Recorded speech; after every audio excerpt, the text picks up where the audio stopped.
For those of you who have seen our latest mystery box challenge, you'll know there was a common theme: gut health. So probiotics, prebiotics, and all the benefits they can give your digestive tract, your mind, your overall wellness. And although we only just scratched the surface, what was really interesting was when we stopped rolling, we got to have a better chat with Megan. And Megan is awesome. Ultimately, she has spent years studying this. She knows exactly what she's talking about. And the more she told me, the more interested I got. And the more interested I got, the more I wanted to learn. Me being me, I realised that I want to know a bit more, so I started reading. Luckily, I've got loads of stuff that I can have a look at. As ever, you guys actually know more than us. Jump on Twitter, Kefir Thoughts, and within an hour, loads and loads of opinions on what it is, how you guys use it, whether you've tried it. Not all positive. There we go, there's Lizzie. Anything remotely sour or fermented, she's not a fan. But it seems to be more popular in places like Lithuania and Russia.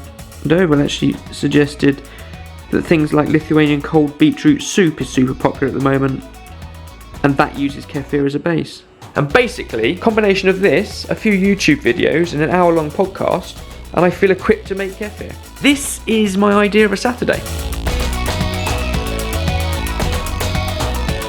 She also gave me a present. She scampered off into the corner, reached into her handbag and pulled out a little jar. It was underwhelming. But that's because I didn't know what it was. And it turns out she gave me the gift of kefir grains. The grains themselves are not what I expected. They look an off-white, almost cauliflower in their kind of appearance, but a lot more slimy and sticky. And the smell, that's what stands out. It's got a pungent tang, and that's because it's got this kind of lactic acid bacteria and yeasts combined, and that is the starter. That is what's going to kickstart this reaction. So literally all I knew about kefir was that it was a fermented milk drink. That was it. It turns out the little grains that she gave me in this little pot is the secret to how it starts. She gave me the simplest recipe, and when I say recipe, she said mix it with 300 ml of milk and leave it at room temperature for about a day. Strain it off and enjoy it. It's not much of a recipe, and it seems almost too simple to be true, but I thought I want to give it a go. The reason I'm still slightly skeptical and not entirely trusting of this is it goes against everything I've ever been told about food health and safety. Milk is a high-risk product. Like meat and fish and cheese, it should be kept refrigerated to make sure that it's safe to consume. And yet that kefir is going to stay there under the cover of a tea towel at room temperature, 20 degrees Celsius, overnight for up to 24 hours. And then it's not just going to be safe to drink, it's actually going to be healthier to drink, healthier than live yogurt, healthier than the milk we started with, better for me and my gut, despite breaking every rule I know. I find it fascinating. Saturday night, and I'm cooking dinner, and I'm just going to give my kefir a little bit of a wobble.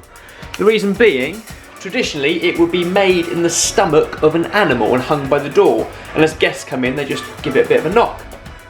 But I haven't got any guests, so I'm just going to give it a wobble.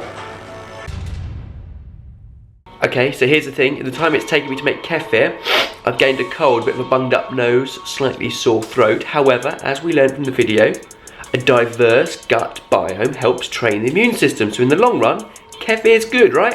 What I am left with is a jug of kefir. As you can see, it's much, much thicker now, almost like a lump of set yogurt. And if I didn't trust Megan and everything I've read online, I'd probably think it was just off and tip it down the sink. Instead, I'm going to tip it into a bowl through a sieve. And there we go, a bowl of kefir. A lot more kefir grains than when I started. The other thing, of course, is I have no idea what I'm aiming for. I've never really tasted kefir, so I also went to a supermarket and I was surprised at the options available, considering a week ago I barely knew what this thing was.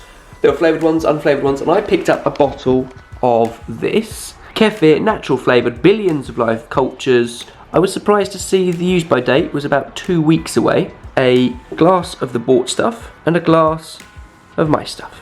Okay, my one first. Slightly underwhelming, if I'm honest. It's definitely thicker, more yogurty. I think maybe I could do with a finer sieve because it's not completely smooth, but it's definitely got a tang, a kind of a slight sourness.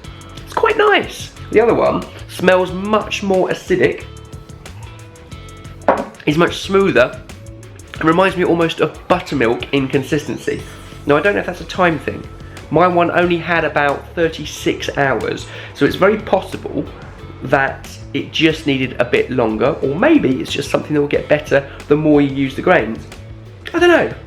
I'm a bit on the fence. I really hope it's doing my gut more than it's doing for my taste buds, because it's not great, but I think perhaps it has a use in recipes. Smoothies, shakes, cold soups like you guys suggested. It's not unpleasant and it's quite addictive though. I keep going back for more. Here we are at the end of a very long and boring vlog, but if I'm honest, I've quite enjoyed the process and the experimentation of making it, even if not 100% enjoyed the results. But I still have my Kefir grains, so I can go again, see if I can perfect it. And while I'm doing that, please comment down below and tell us, do you have probiotics in your diet already, or should you? Have you ever tasted kefir? Have you ever made kefir? Do you like kefir? And if it's not kefir, do you have any other way of getting probiotics into your gut?